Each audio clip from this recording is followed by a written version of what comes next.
เกิดยังขึ้นกับประเทศไทย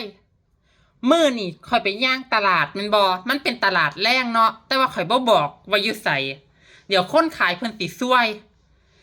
ข่อยอยากกินอันปอเปี๊ยะข่อยก็เลยไปสั่งเพิ่นข่อยก็เลยถามเพิ่นว่าอันนี้แม่นปอเปี๊ยะอีหยังข่อยก็บ่ได้อ่านเบิ่งแม่นบ่ล่ะเพราะว่า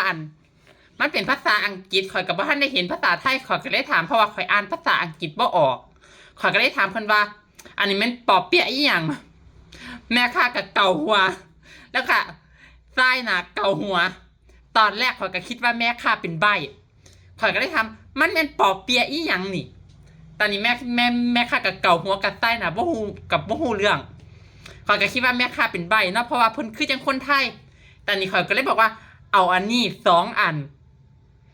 เอาอันนี้2 อันแล้วเพิ่มอีก2 อันสรุปแม่ค้าก็เกาหัวบ่ฮู้เรื่องตอนนี้ข่อยคิดได้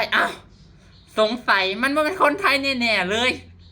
ข่อยก็เลยลองบอกภาษาอังกฤษเบิ่งแต่ว่าภาษาอังกฤษข่อยก็เว้าบ่ได้หลายดอกข่อยก็เว้าแบบผิดๆถูกๆข่อยก็เลยลองบอกภาษาอังกฤษเบิ่งข่อยก็เลยบอกนางว่าข่อยก็เลยถามนางไปว่า what is this นางก็เลยตอบข่อยกลับขึ้นมาว่า dark นางก็เลยว่าปอเปียะเป็ดนางก็เลยบอกข่อย dark